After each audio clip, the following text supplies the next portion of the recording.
Hi everyone. Welcome to this special evening. We are going to have an interspiritual chat, or like sort of an informal talk about interspirituality, different faith traditions with Mirabai Starr. And I'm really happy to have her here on the Brooklyn Kirtan Collective page with us for the first time, and within our community. And she is an author of so many books that I love. And her latest book is Wild Mercy, and it's about women mystics.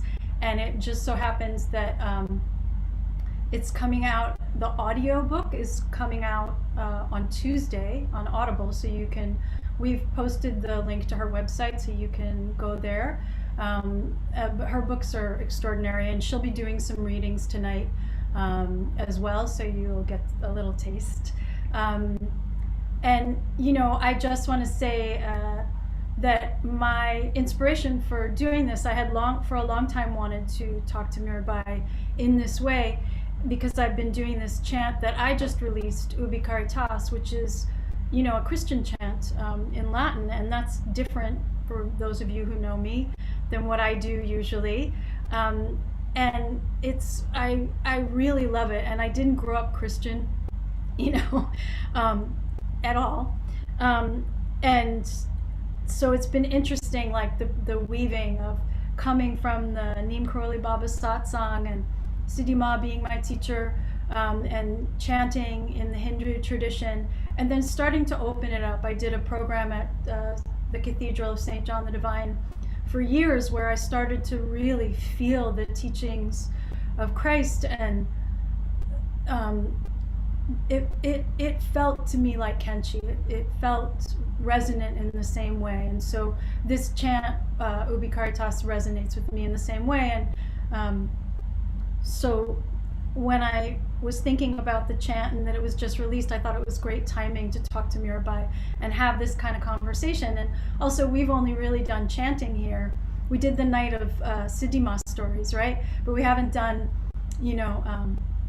kind of a dialogue like this. And there are just so many things that are interesting to me here. And Mirabai has such great knowledge about interspirituality, so I think she'll bring a lot to all of us. But before we talk and read, even though I'm chatting now, I do want to open with a chant. So I'm going to open with a traditional one for us, which is a chant to Durga, Om Dum Durgaye Namaha. And so we'll Om a little bit, we'll do that for a little bit, and then Mirabai and I will talk.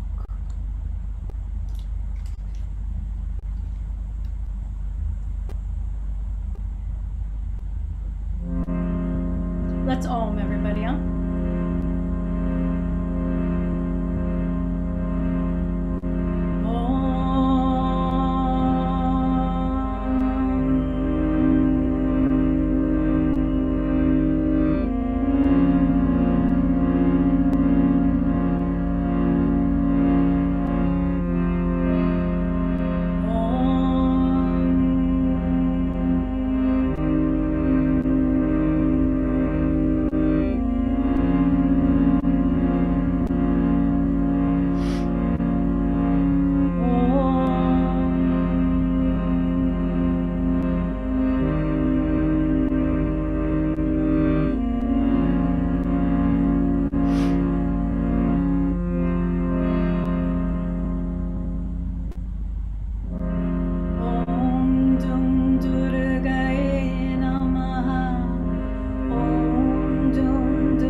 also, I just want to say also about Mirabai. Many of you know who she is, but she's also my guru's sister, you know. She's been in the Neem Karoli Baba satsang for a really long time. Um, and so that's a connection, like a real heart connection. So it feels really great to have you here, Mirabai, with us for that reason too, because of your knowledge, because of your writing, because of your deep connection to the satsang, to this tradition, and also to other faith traditions and the mystics from many traditions, and you're sort of steeped in that, right? So, and also when you, we did post a charity that if people want to donate tonight, there's a charity posted in the description. And Mirabai, if you can talk a little bit about that charity, just a little bit. But my first question for you is, you know, can you talk about what you believe interspirituality is, you know, because we've heard that term, and what it isn't, and also really what it means to you from a heart, like a felt heart space.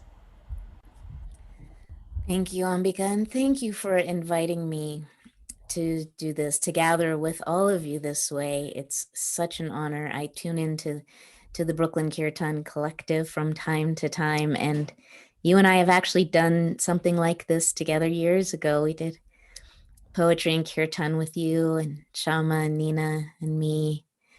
And it gave me a taste, and I've loved that combination, that tapestry of kirtan and readings ever since. And I'm so grateful for the chance to be with you. So thank you. So interspirituality, you know, I rarely get to say this. So I'm really excited that you asked in this gathering, because really the way I became an interspiritual being is through Ram Dass, and the way Ram Dass became an interspiritual being, well, various ways, but in many ways because of Maharaji's emphasis on sub-ek, all is one, and the way Maharaji embraced all spiritual paths, which is also very common in India. You know, India is such a welcoming kind of space for anybody who's spiritually inclined in any way is welcomed and blessed, right? So, and I grew up very close proximity to the Lama Foundation, where Ram Dass created Be Here Now. I left home as a teenager and moved to Lama on my own, which wasn't that big a deal because it was the 1970s and people were doing things like that. And also, Lama was only a few miles from my family's home because I grew up in Taos, New Mexico. So I was exposed through Lama, which was also very much connected with our alternative school, the school that my siblings and I went to. Through Lama, I was exposed at a young age to many different spiritual teachings and teachers who came through Lama and then came through Taos and came to our school. In fact, the way I was given the name Mirabai was that our school created this musical based on the life of Mirabai from a comic book from India. And I was cast as Mirabai. So that was, and then I was given the name afterwards. And Ram Dass later that summer just kind of sanctioned it and said, yes, this is your name. But it really came out of that play. Like that's the kind of childhood I had. And many very well-known spiritual teachers would come through our school and through Lama. And by the time I moved to Lama at 15, I was really passionate about my spiritual path and saw no distinction between these different faith traditions because they were all presented to me as being of equal value and equally true. So I had already fallen in love with Maharaji, so I had that strong sense of lineage there, quasi-Hindu, as you all know, those of you who are Maharaji devotees, and even those of you who are just kind of drawn to kirtan, drawn to Hinduism through kirtan, you know that it's not an exclusive kind of path, right? So Buddhism, I learned various Buddhist practices, Vipassana at a very young age, which I have practiced ever since. The Zen teachers came through. and I was very much influenced by the deep quietude, I would say, of Zen, and the empty and yet rigorous container, and Tibetan Buddhism and visualizations and tankas, and Sufism was a big part of my spiritual formation at Lama. Dances of Universal Peace, Murshid Sam, but also Pir Vilayat Khan and Hazrat Inayat Khan and that lineage, and a little bit of Jewish mysticism. My parents were non-religious Jews, as probably many of you can relate to. Yeah. And then, but really everything but Christianity. And it was only later in life, I think I was 20, when I spent a semester in Spain studying Spanish literature. I had already spent a lot of time in Mexico as a child with my parents, part of that kind of hippie back to the land odyssey of the 70s. And that I encountered the Christian mystics, particularly the Spanish mystics, St. John of the Cross and St. Teresa of Avila, and fell in love with them, that I finally let Christianity in. Like before that, it was the dangerous religion, it was the silly fundamentalist religion. But when I found the Christian mystics, they're very much like the Sufi mystics. They resonated so much with my heart. And Teresa of Avila, who I've translated, and I then later translated John of the Cross and Teresa of Avila many years after encountering them, was Jewish. John of the Cross had Jewish roots too, but she definitely was a first generation conversa, forced by the Inquisition to convert or die or be exiled from their beloved homeland of Spain, where Jews had lived for 700 years at least, under Muslim rule, by the way, in peace. So then Christianity came into that inter-spiritual mix. So just very briefly, because that was way too long, what inter-spirituality is not is interfaith dialogue.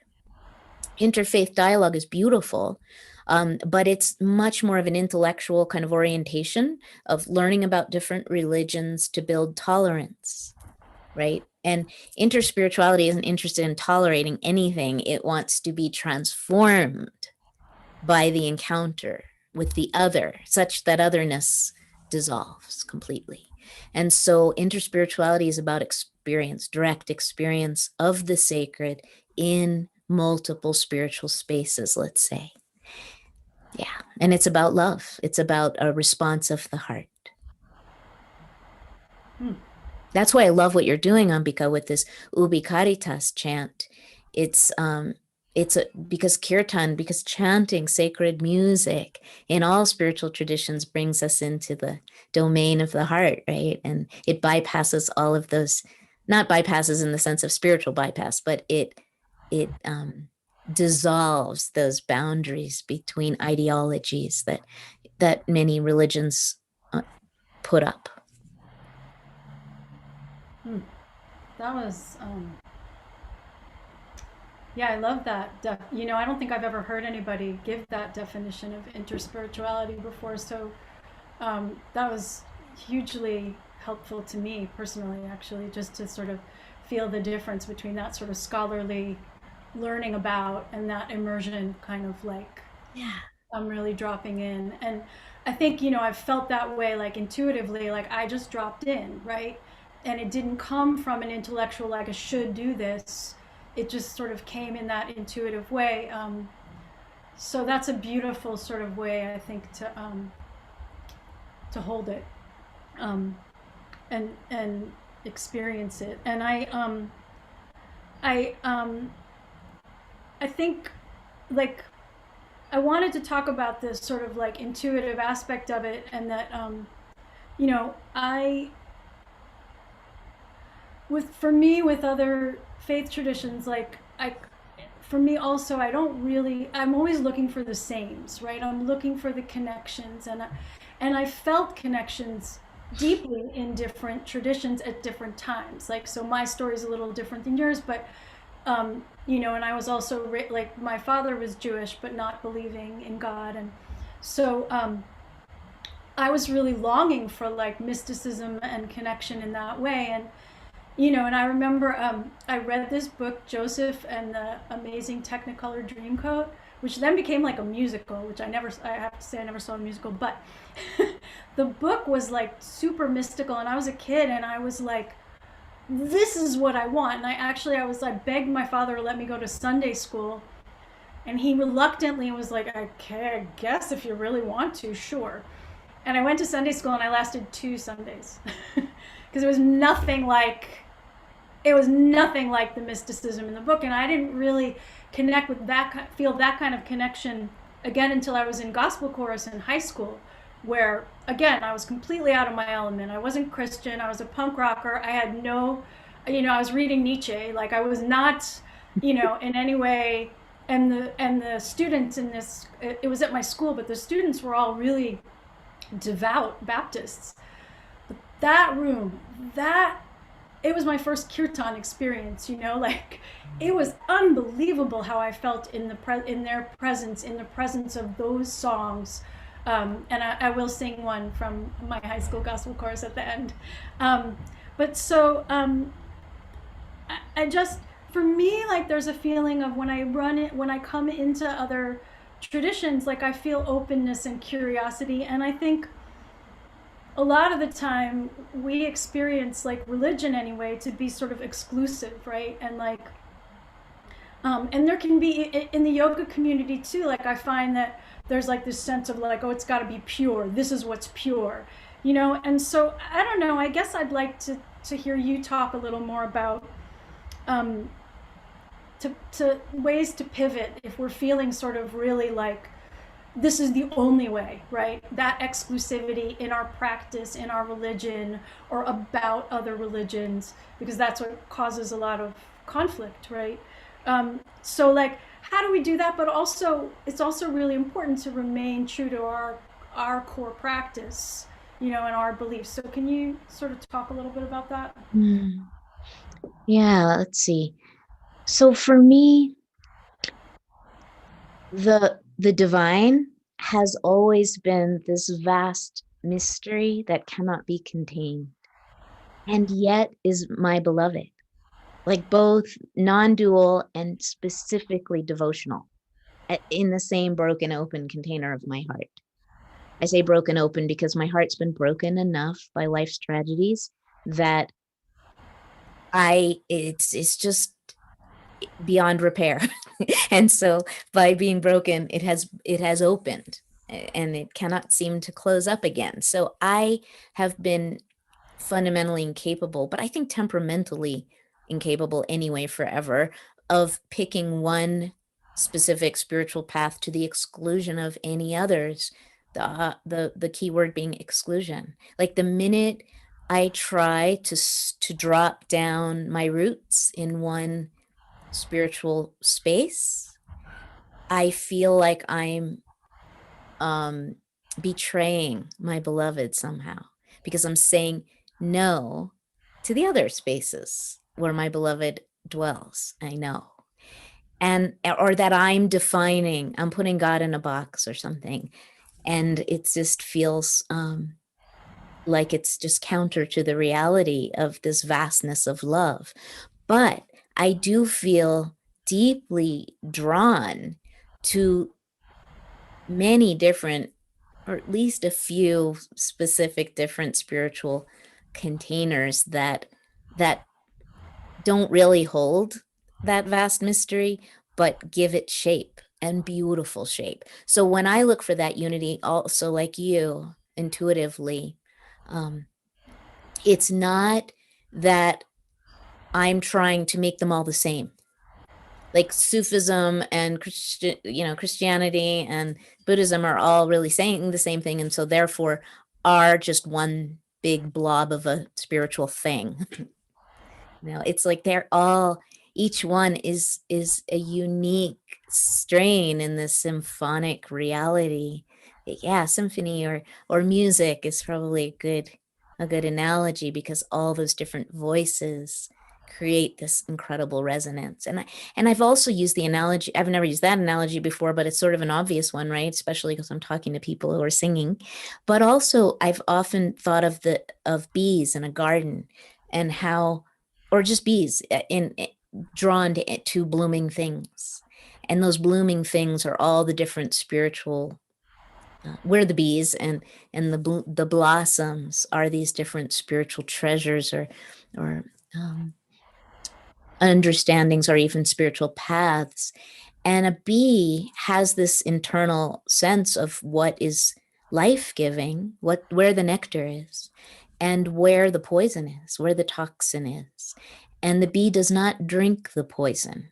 A bee is not stupid, right? We know, I think our souls know, when we are gathering nectar across the spiritual landscape, where the life-giving substance is, not only life-giving for ourselves, but ultimately for everyone. Like when we make honey, it's something that we can feed the world. And we don't draw from those divisive kinds of messages that we find in many spiritual traditions, including, by the way, the ones that we may think are alternative and cool and enlightened, right? Like many of the yogic traditions. We think if we came from, say, a Christian background, like we're taking refuge in Hinduism because it's so open. But yes, there's just as much patriarchy and hierarchy and exclusivity and fundamentalism in the yoga community as there is in a Pentecostal church sometimes. So how do we be discerning about that? I think our hearts, it's when we get, as Ram Dass would say, stuck in our minds, that we get ourselves fucked up. And when we can drop into our hearts, or what he would call our souls, we have that device that knows the way. That's discernment is one of those things I've been thinking about so much because I feel like and I think you've probably been seeing this too in our spiritual community and communities and in the world at large. There's this like so much misinformation, disinformation, conspiracy theories, and like, no, really, Trump's a light worker and this and that, and you know that discernment is such an important part of the spiritual path because and we've seen too like how many gurus have been abusive and abused their power and led their students completely wrong, and the students put their people put their trust in them and love in them and everything, and so it's a really interesting and difficult piece I find because on the one hand, like when I met Sidima, I don't know how much discernment honestly I had. I just like fell at her feet. I was gone, I just felt so open and so in love. And, I feel like there was a certain amount of luck there because she's really quite a being. And so it was the same, I think, with Maharaji for so many. He was really able to hold that space for people and that love. But it's hard then to bring your discernment with you, which is something I sort of started to learn more about when I studied or practiced, not really studied, but went to Buddhist teachings, right? Went on Buddhist meditation retreats, went to Dharma talks, worked with Sharon Salzberg for so many years, right? And she would talk about discernment as a very important part of the Buddhist path. And I feel like, I don't know if you want to talk. I mean, you already talked about it a bit, but I think discernment, like how do we cultivate that and keep our hearts open, right? How do we do both and? Because that, I find it tricky. Like I personally find it tricky. I'll go way far into cynicism and then I'll open back. I find myself going on the pendulum personally. So I'm wondering about that. Well, it's a really beautiful and important question, Ambika. I'm really glad that you're coming back to the discernment question because many of us who are on a bhakti path are encouraged as our Sufis to abandon ourselves. And I mean, it's a beautiful thing to abandon yourself, to surrender. Islam, the word Islam means the peace that comes with surrender. It's that bow, it's that deep bowing down and melting, you know. It's that the bhakti path, the devotional path is about dying before you die, about allowing all of your ideas on the matter to just dissolve into that ocean of love. And any of our concepts keep us from meeting that naked meeting with the beloved. So how do we both surrender and stay awake? Or what you say, be discerning and keep our hearts open. It's the I think what helps me is being raised by intellectual Jews who questioned everything. And that is still in me. So there's a part of me that stays vigilant, even as I am melting at the feet of the beloved, of the Guru, of the Mother, of God. Even in those states of deep meditation, which are rare but so precious, when I temporarily forget that I am a separate self and feel my interconnectedness with all that is, maybe not in those moments, but later, that part of me that is asking questions in a healthy way comes back. Like, I think of Teresa of Avila. She was known for all of her fancy, famous raptures and ecstasies and visions and voices, right? She had all of these amazing supernatural kind of experiences, ecstatic experiences with God. And when she would have them, she'd be gone, you know, like samadhi. You know, she would even stop breathing and become rigid, just like the, you know, yogis. And afterwards, she would be like, okay, God, so what the fuck was that? You know, what's up? What happened? Was that a really tricky trick by the spirit of evil to make me think I was having a spiritual experience? Or was it perhaps that I'm going crazy, I'm losing my mind, and this is mental illness? Or was this a gift from you? Is this a real spiritual gift, a blessing? And she had one criterion that she finally narrowed it down to determine, to discern whether the experience was a gift from God or a trick of the devil or mental illness, an artifact of mental illness. And that was, did my heart expand with greater love for you? Or did it contract in some way and keep out the other? And that was the way she could, it was like a laser of inquiry that she had. She used her laser mind to dissolve the boundaries around her heart. And she knew it was a self-verifying truth at that point. Yes, these are gifts from God because I love God that much more. Wow. I feel like I could just listen to you talk and tell stories all night like that. That's some deep practice to have that ability, right? To trust. Because there's this thing of like, you have to, you know, in order to be on the path of devotion and surrender, there has to be trust. And there has to be this, like, that you have to know yourself really well and have spent time and know, like, because there are times, like, I think for all of us, when there's like a little bit of an alarm going off, but we ignore it because Yes. we don't want the truth right now. Like, I've never done that. No. You know, so, but that's a really beautiful way to think about it. If my heart opens or closes, and to paying such close attention. But I think it's really for me, become a really important part of the path, because I have doubts come up. I have, you know, and sometimes when doubts come up, I would feel really guilty, like, oh, that means I'm a bad devotee, right? Like I'm bad, and Sharon would say, Sharon Salzberg would talk about in Buddhism, no, that's actually really good. It's thought to be really good to have doubts come up. It helps you find the truth, it's you testing, right? So,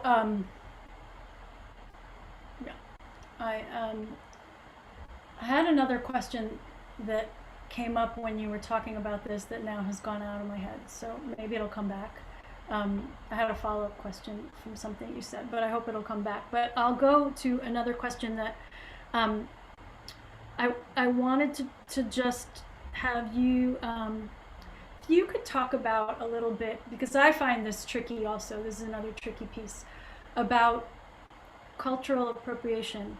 And what is the difference between, like, do you think, do you believe, is your experience, what is the difference between cultural appropriation and, honoring and respecting different spiritual faith traditions from other cultures, right? Like, where's that difference? Because I think, certainly when I was younger, I didn't know that, and when I was younger, but not even that much younger, when I first went to India, when I first started chanting, cultural appropriation wasn't something I knew of. I didn't know what that term was. It never occurred to me that it existed, even though of course it does, and of course it's, we've abused here in the West so many cultures, and so can you just talk a little bit about that? Yeah, thanks, Ambika, because it's really up for me. In fact, I should let people know. I just am hosting a free summit on the Shift Network on the mystics across the spiritual traditions. It's next week, February 1st through 5th, and it's free.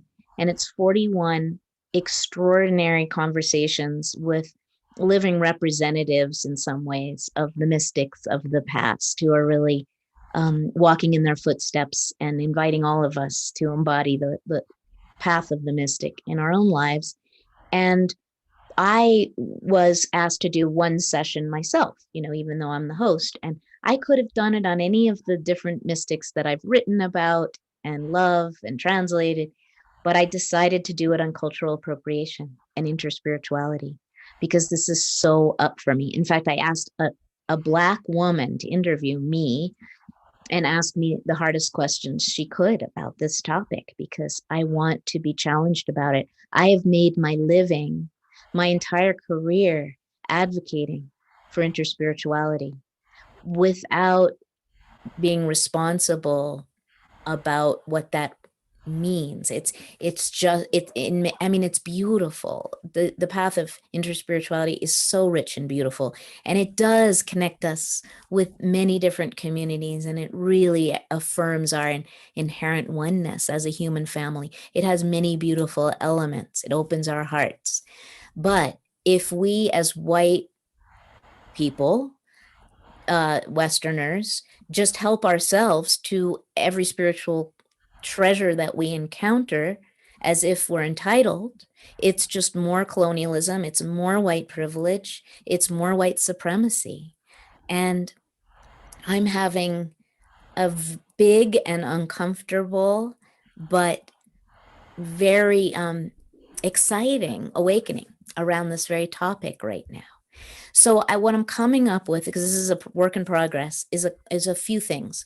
One is if we can approach each of these spiritual traditions that we're drawing from, if we're smudging with sage to clear a space or to open a ceremony, if we're doing kirtan in the Hindu tradition or zikr in the Sufi tradition, if we're doing visualizations in the Tibetan Buddhist tradition, whatever these things may be, if we approach them with respect and appreciation and honoring, like say it out loud, this tradition is not one that I grew up with. This comes from a culture that was not my culture of origin, but I feel a deep love and resonance, and I'm so grateful to be able to do this, to draw this practice, this treasure from this this space. One, to just really honor it and acknowledge it. It's like acknowledging someone's work that you quote.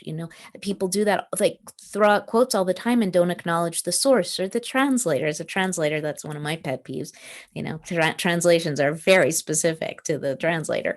Another one is, if you're going to make money doing it, then you really need to take a look at, are you just colonizing this other culture that has been historically already colonized and oppressed, and in order to enhance your own wealth? What are you doing? How are you benefiting from your borrowing, or in some cases just helping yourself to these other cultural treasures? But loving them, appreciating them, sharing what you love about them, this is a beautiful thing. We just have to be, I think, more vigilant about the element of entitlement that might accompany that appreciation of many spiritual paths. And it's not like, many of us are not just dabbling, we're going deep with these different spiritual practices and traditions. And that depth, it in itself, I think, precludes any kind of mindless, just what is the performative kind of spirituality. Because when you do any practice deeply, it does kind of dissolve the ego. There is an ego death involved, and it makes it much more difficult to just strut around with your, spiritual credentials that you didn't earn. I hope that helps. Yeah, no, that helps me a lot. I hope it helps you all because that helped me tremendously. It's good because I also feel like it's important to grapple with this and keep asking the questions. Yes. And keep opening up to other voices, keep opening up to the voices who say, hey, you're taking advantage of us. Those people, like, we have to keep, for me, I just want to keep listening and questioning my own motivations. And it made me think kind of about motivation, and that's like a big piece in the Buddhist path, right? Your motivation is everything, right? Why you're doing it. And I remembered the question that I wanted to ask you because we're going to do another chant, and I want you to do some readings. But before we do that, I just, because it came up when you were talking, it's about, do you have any sort of way that, like, if you see people in the spiritual community really speaking like QAnon kind of speak, or really like going off in a direction that feels damaging, that feels really misleading, do you have a way to kind of, I don't know, talk to those people? And this is just talk to people. Is there any gentle way to go, like, hey, because there's a lot of fighting online, sure, and there are people calling it out, and I appreciate that, but I'm just wondering if you have any sort of nuances or thoughts about how to begin to, like, have a conversation like that, or address that yourself, because it's upsetting. Like, I find it upsetting, right? Like, and I think a lot of us do. So I don't know. Oh boy. And it's not it's so hard. Yeah. All I can say is that my method, even before QAnon, has been, whenever I encounter some kind of ideology that's really entrenched and feels toxic to me, is I first ask questions. I first try to listen. And what deep listening does is, it's not like I do it because of this, but this is a good benefit, is it disarms the person so that they're no longer trying to beat me over the head and convert me with their ism. They're feeling a sense of spaciousness, and they're being heard, and everyone wants to be heard. I want to be heard, but I get to be heard a lot. So I have the luxury in some ways of being a deep listener to the other. And I didn't invent this idea. I mean, I love Elizabeth Lesser has a a famous, what do you call it, TED talk called Take the Other to Lunch. I recommend it highly. It's a good example of what I'm talking about. It's a way of meeting people in a space where it's not necessary for either side to convince the other and like overpower them. And sometimes simply in that deep listening space and then asking a few questions, there's a softening of that intractable position, and you can see the other begin to ask themselves questions, just like you and I are asking ourselves questions about interspirituality and cultural appropriation, even though it threatens the very foundation of our spiritual lives. Deep listening. Yeah, that's right. Ask questions. That's great. That's good. Because I find that personally, my tendency has been like when I feel it, see it, I just back away. I'm like, I'm not going there. I'm not dealing with it. I'm not going to get into it with you, but I'm not. And I feel like there's alternatives, right? So I'm just sort of thinking about that, holding space in that way. And walking away is good too. Sometimes, yeah. Sometimes that's the best thing to do. So I think for the sake of time, because I do want you to do some readings, because I just love I love being read to, particularly by you. And so it's such a beautiful, for me, that's music as well, right? So I'll do, I think I'm going to chant now Ubi Caritas, which is the Christian chant. And so for those of you, if you haven't heard it yet, it's Mark is going to pin the words. It's Ubi Caritas et Amor Deus ibi est, and the translation is where there is charity and love, there is God. And I really resonated with that message when I first heard this chant, and I still do. I feel like the more I spend time with it, the more I start to I am understanding it continually, right? I'm deepening into what does that really mean? What are charity and love? Like, that's God is everywhere where you're doing service, right? So just really feeling into the chant. And I put it in the description, and Mark can put it in the comments where you can get it on Bandcamp if you want to download it. I am donating half of the proceeds to Cathedral Community Cares, which is because St. John the Divine, that cathedral was my inspiration for this particular chant and prayer and doing it in this way. And so they have a social services arm that they feed people, they clothe people, they do great work in the local community, they prepare people for interviews, and they're like a great resource, like a really grounded, open resource. And St. John the Divine itself, that cathedral is super progressive and open. Like they say all are welcome to the table. So it was the first place that I ever took the Eucharist, right? Like I was never allowed to in any other church. I always longed to, you know. So they're really great. It feels good to like give something back to them. So all right, so we'll do Ubi Caritas, and then Mirabai will read some passages from Wild Mercy.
So if you'd like to do some reading, Mirabai, I would love that. I love that, Ubi Caritas. I've heard so many versions, and that one is my favorite, that you doing it, Ambika. That was so beautiful. Oh, thank you.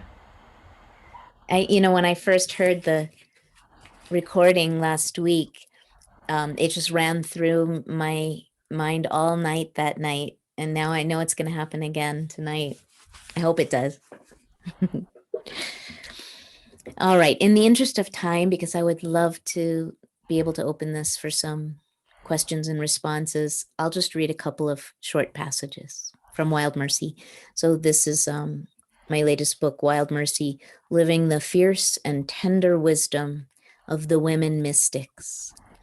And there are 12 chapters on different topics like stewardship of the earth, building community, observing a Sabbath, art, creative life, sexuality, different things.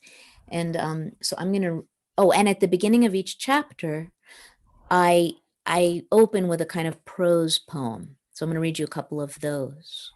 And then throughout the chapter, I have teachings and stories of different mystics and goddesses. But this is just the opening. It's just kind of an invitation to the topic. And this is from the last chapter, 12, Taking Refuge, Teachers, Teachings, and Soul Family. You follow the footprints of the beloved across manifold spiritual landscapes. You catch the same ancient, spicy aroma of love in Judaism that you have tasted in Islam. Your attraction to the lush sensuality of Hinduism does not in any way preclude the way you rest in the intellectual purity of Buddhism. Contemplating the Tao Te Ching strengthens what the Hopi elders have taught you. That's my dog, sorry. That the earth is alive, that she is your mother, that she is the love of your life. Institutionalized religious authorities discourage this kind of roaming. They will call you a lost soul. You lie down with the beloved in so many forms, the purists will call you a slut. The more open-minded may still accuse you of hoping to get to water by digging many shallow wells, as if you were a fool. You are no fool. You are in love, and you will use every available means to reach the living waters of love itself, which you can't help but notice bubbling up from the altar of every sacred space you have ever entered, including, and maybe especially, the wild spaces of this earth. You embrace your beloved through your friendship with Jesus alone, or through Jesus plus Buddha. You walk one path, or 3 or 11 different spiritual paths that all bring you home to the one love. Maybe you say no thank you to any kind of organized religion, and instead cultivate a direct relationship with the beloved in the temple of your own heart. The singular true believers will advise you against all of this multiplicity, recommending that you pick a single tradition and go deep. As if your polyamorous spiritual proclivities render you a dilettante. They will mistakenly judge your way as superficial and undisciplined, rather than as the mind-blowingly, heart-openingly, soul-transfiguringly rigorous spiritual practice that it is. You don't care that much what they think anyway.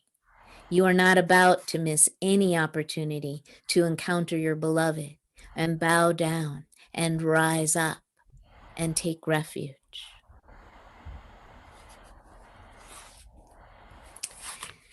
All right, I'll read you one more. What should I read you?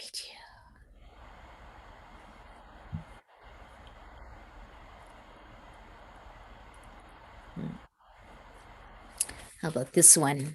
Turning inward. So I first read you the opening of the last chapter. Now I'm going to read you the opening of the first chapter.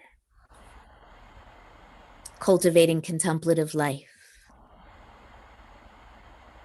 Contemplative life flows in a circular pattern. Awe provokes introspection, which invokes awe. Maybe you're making dinner and you step outside to snip chives from the kitchen garden, just as the harvest moon is rising over the eastern slopes. She is full and golden, like one of those pregnant women who radiate from within. Suddenly, you cannot bear the beauty.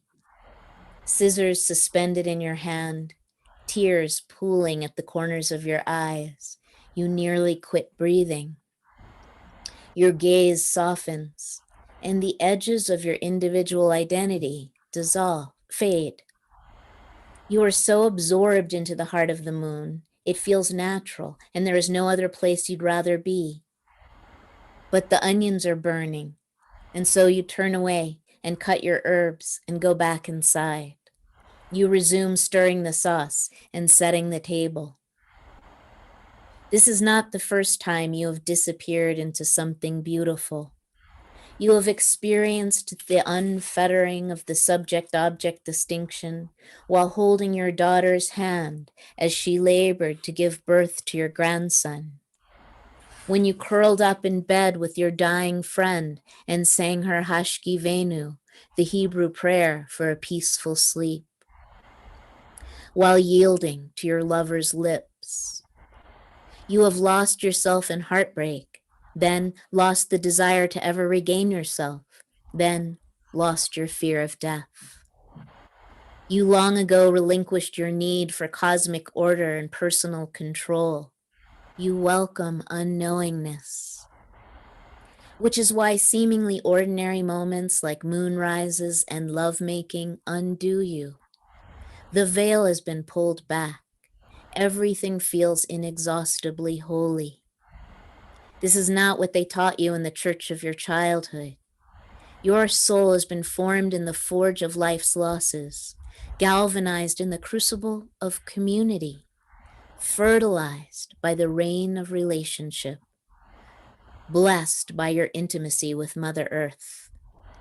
You have glimpsed the face of the divine where you least expected it. And this is why you cultivate contemplative practice. The more you intentionally turn inward, the more available the sacred becomes. When you sit in silence or sing and turn your gaze toward the holy mystery you once called God, the mystery follows you back out into the world. When you walk with a purposeful focus on breath and birdsong, your breathing and the twitter of the chickadee reveal themselves as a miracle. When you eat your burrito mindfully, gratitude for every step that led to the particular combination of beans and cheese and tortilla, from grain and sunlight to rain and migrant labor, fills your heart and renders you even more inclined to be grateful. So, you sit down to meditate, not only because it helps you to find rest in the arms of the formless beloved, but also because it increases your chances of being stunned by beauty when you get back up. Encounters with the sacred that radiate from the core of the ordinary embolden you to cultivate stillness and simple awareness. In the midst of a world that is begging you to distract yourself, this is no easy practice. Yet you keep showing up. You are indomitable. You are thirsty for wonder. Thank you. That's so beautiful. See, you could just keep going. Thank you. So beautiful. You're welcome. Thanks. It really takes me into that space that I love to be in. Like I really feel like when you're reading passages like that you've written, and that hearing it read aloud, there's this way in which I kind of like enter into that presence, right? It brings me in to that space with that divine presence. Like I really feel the other layers kind of falling away, I'm able to drop in, and it's one of my favorite things. So thank you. So we want to offer it up to you all to ask questions. So you can post them in the chat, and it may take a minute for us to see them because of the way we're streaming this. But we'd love to, if you have questions for Mirabai or for me, or certainly about interspirituality, let us know. And if you don't have questions, that's fine. I have more, or I wouldn't mind, Mirabai, you reading a little more. So, and you were going to sing a gospel song, Ambika? I was going to sing a gospel song, so I could do that while you guys type your questions in. Yes, that's what I'm thinking. And that's a good idea. Good call. So this is a gospel song that I remember from my high school gospel chorus, and I should just say, while I'm, the gospel chorus was run completely by students. So this was in my high school, music and art in Manhattan, in Harlem at the time, and it was student led, and the students composed all the songs too. So it was this I knew it was special, but when I think back to that, everybody in that chorus was 16 and 17 and 18, and it was some of the most beautiful, heartfelt, devotional music I've ever experienced anywhere. And I've been to other gospel concerts and I loved them, but there was something in that room that was supercharged, because there was no, talk about broken open, it was completely open, hearts open. And even to, I am gonna do this, but I just want to tell this tiny story, which is, before I sing this, the title is He's Sweet, I Know, but we were a well-known gospel chorus because it was really, we were really good. Not because of me, but, but we were really good. And we would travel and do some, concerts elsewhere, not far, but around. And we were one night doing this concert, and our leader at that time was this young woman named Mary, and we used to call her Mother Mary, and she really embodied that. She was, her presence was so big, and she was physically beautiful, but she just had this large presence of love and fierce devotion, really fierce devotion. And that night, when we were singing in this gymnasium, I think, she felt the Spirit. And she felt the Spirit of Jesus, and she started going into the audience and taking people by their shirt collars and screaming, "Praise Jesus!" and falling down crying, and the entire chorus went with her, dancing, crying, fainting. I had never seen anything like it. It was unbelievable, and I was this is the best thing maybe ever. And after the concert the next day, we were back in our choir room, gospel chorus, back, to practice, right? And the dean came to visit us, right? And I had this really, my experience was I'll never forget that feeling. And the dean came up to our room, and I was oh, he must be coming. I really thought he's coming to say you guys were amazing. But he wasn't. He was coming to say, How dare you? That was so unprofessional. How could you behave like that? We have to uphold blah, blah. And I'm whoa. But everyone else in the room started laughing. They all started giggling, exactly. And they were and they looked at him and they went, "Tell that to Jesus." And that was all they had to say. And I have to say, it's one of my favorite memories ever. I was there was no question. He was just wrong.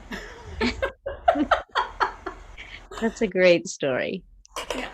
So this is, Mark can pin the words. It's He's Sweet, I Know. But I'm also going to sing it. I'm going to alternate between He's Sweet, I Know and She's Sweet, I Know. Good. Because the goddess is there too. It's the male and female.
sweet, I know,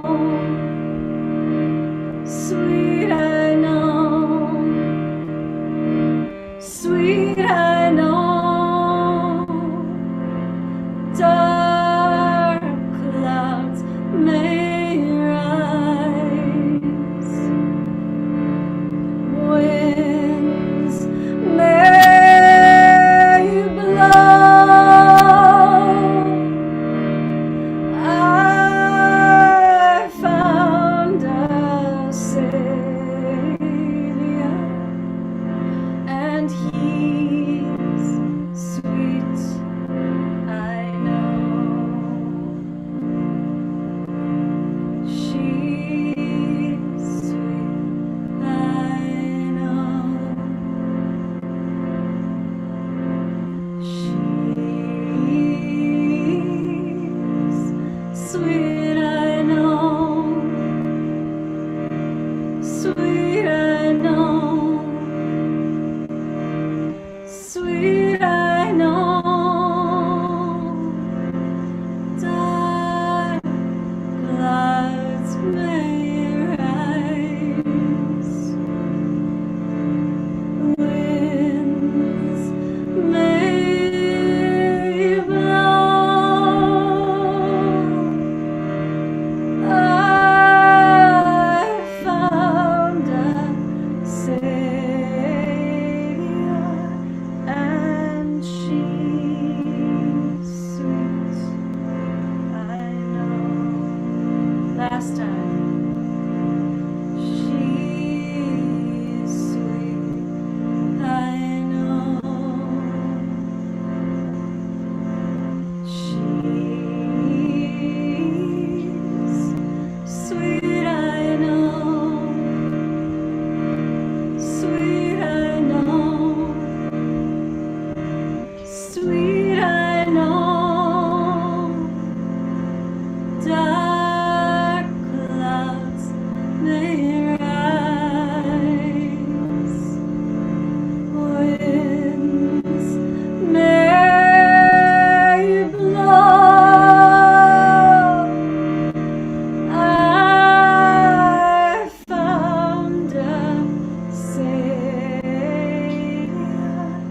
and she's sweet, I know.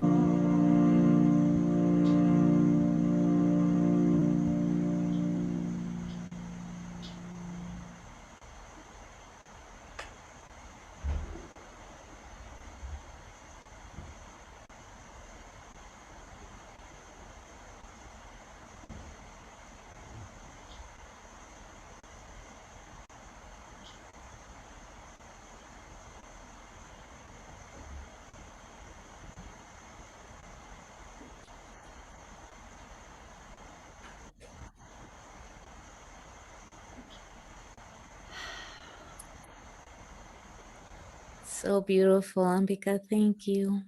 Thank you. I do love that song, I have to say. Great song.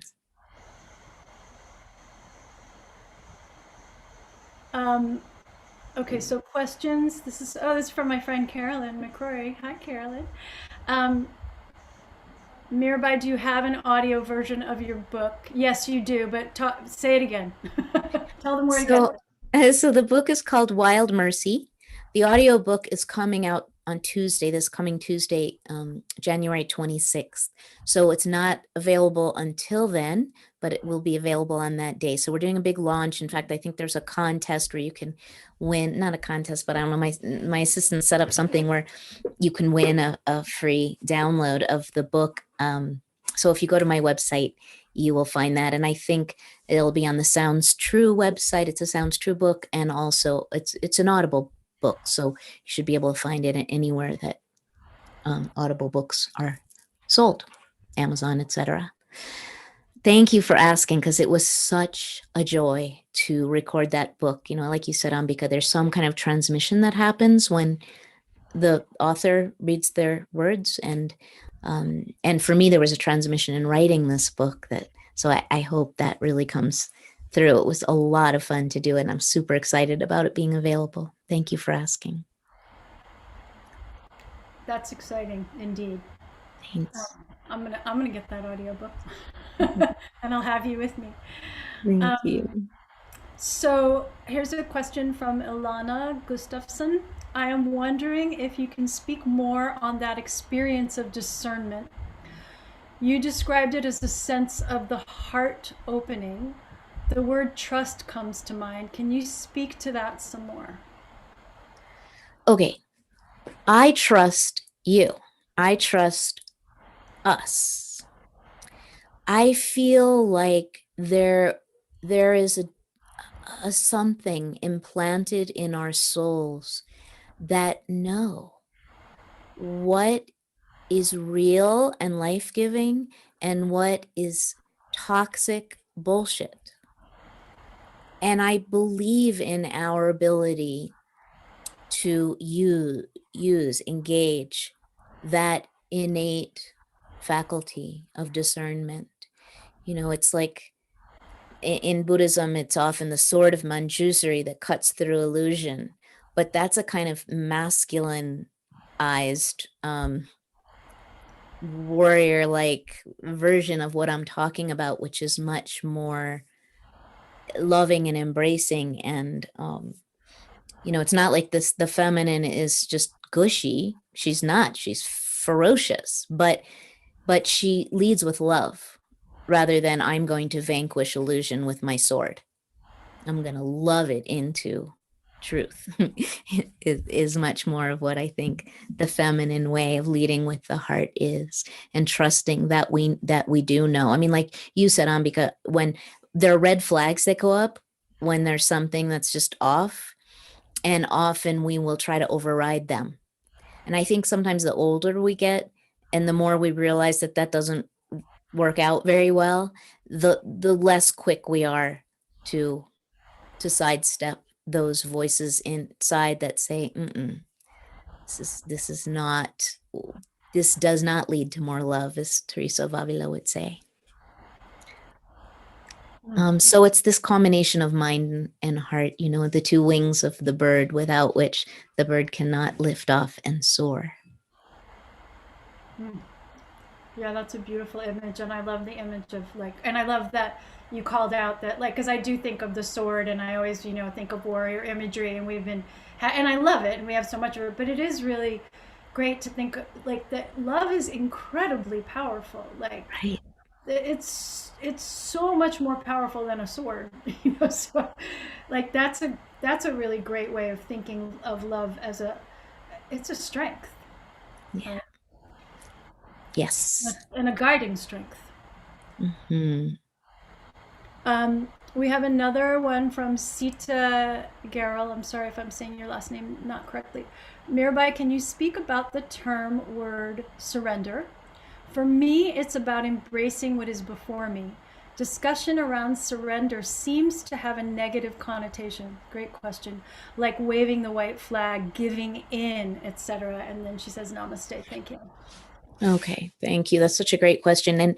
And you know, in the West, we don't really have any encouragement to surrender, where it's all about, you know, asserting your individuality and your personal will and not letting anybody, you know, walk over you and all of that. You know, this is almost a cliche. My experience in India of meeting Siddhima was, even though Maharaji had been my guru my whole life, I didn't meet Siddhima till I was in my 40s, and I had been, you know, a Maharaji devotee since I was 14 or 15, right? So when I met her, when she walked out, you know, into the center of the temple in Kenshi, I automatically melted to the ground. And she walked up to me, and I was fully prostrate, and I touched her feet, and there was no question in my mind or heart that I was surrendering to the presence of this saint, even though I was fully prepared to not have any sense of her being any more special than my Aunt Margaret.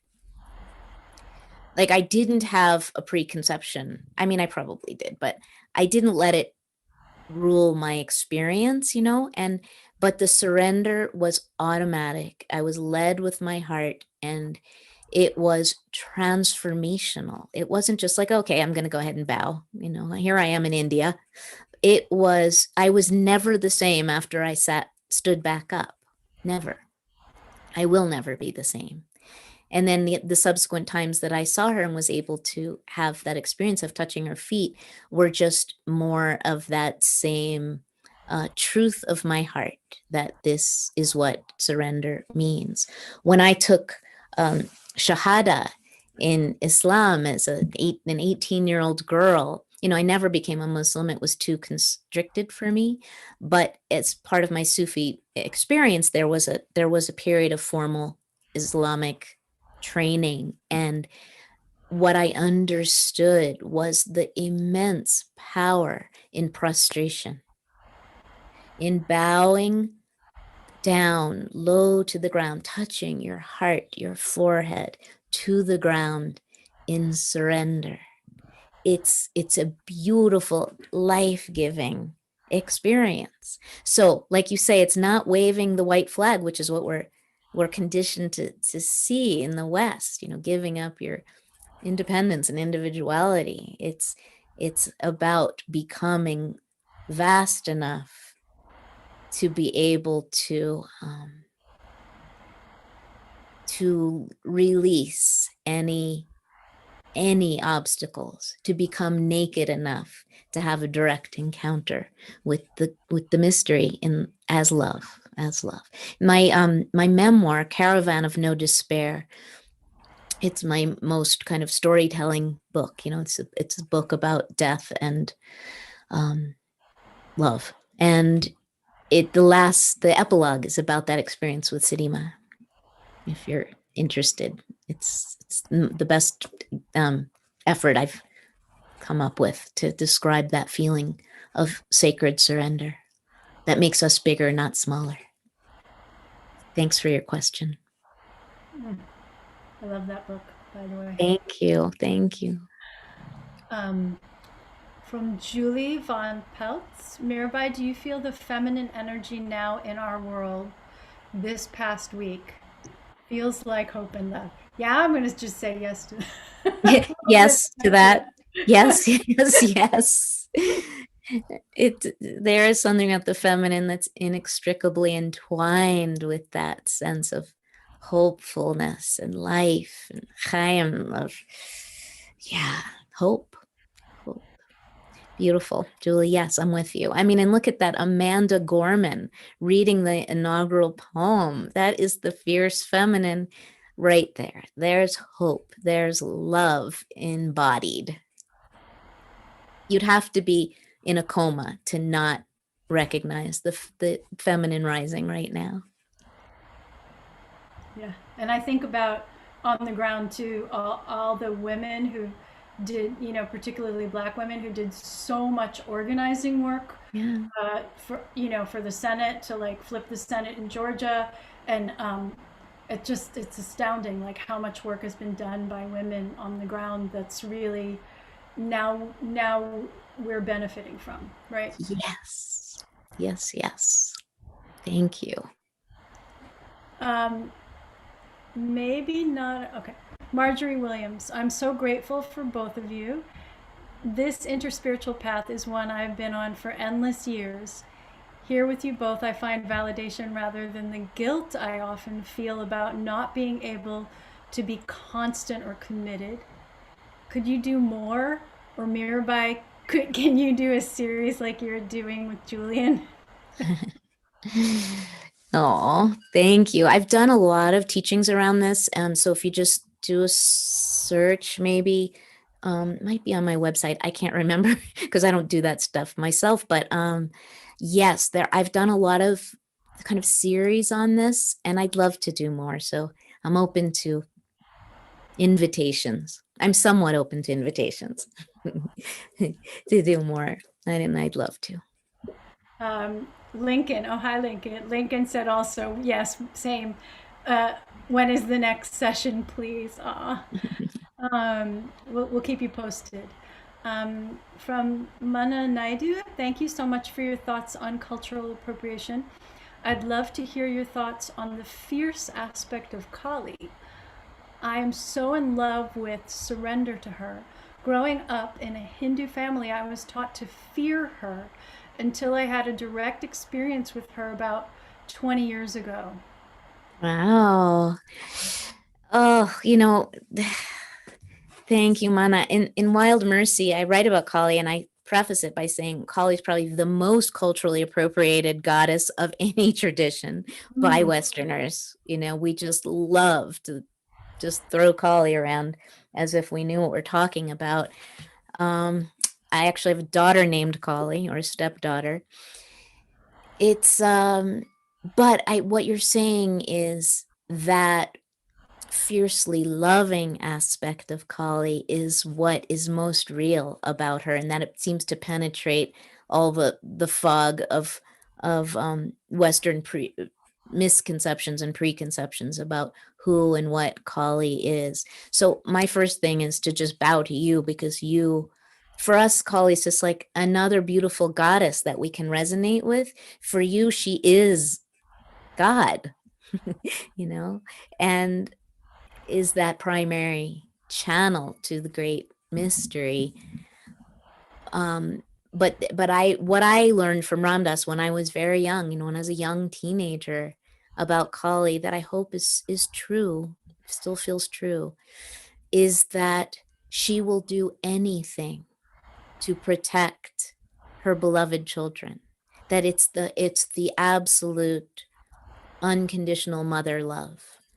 And that when I put myself in her hands, I feel like there is nothing that she will not protect me from, but also that she will not obliterate that stands between me and my awakening to love, to becoming love itself. Like, that's her mother job, is to just take away every obstacle that keeps me from full awakening, and therefore, by the way, full service, because awakening is the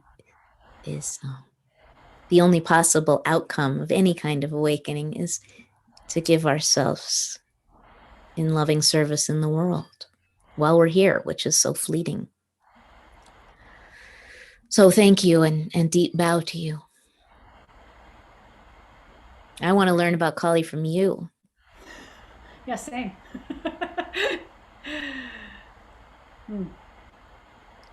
So I think that's all the questions that I see, and that's a good place. That's a beautiful place, I think, to end. Yeah. We'll do ohms to end, but before we ohm out, because I like to close. Open and close with ohms. It feels good. I just really want to thank you so much, Mirabai, for spending time with us tonight. It's been quite beautiful and inspirational and good, like enlightening. Like, I'm learning tonight, and we're all learning together, and it feels just really good to have some clear guidance, and really compassionate, loving guidance, right? Not not in any kind of preachy way, which is one of the things I love most about you, is that you don't preach, you really feel into it, and you share your heart space, which is so valuable. So thank you so much. Thank you for inviting me, and thank you all for joining us. I feel very blessed by this circle today. So the links are all posted to our various things, the song, the book, the audio book, or to Mirabai's website, where you can find out more about her in the audio book. And we'll think about doing more of these kinds of offerings on Brooklyn Kirtan Collective page for you all. And everybody be well, be happy, be good to yourselves, be good to each other.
Thank you, Mirabai, and thank you, Anna and Mark, for helping with the tech, the back end of the tech. I don't know what I would do without you. Rama.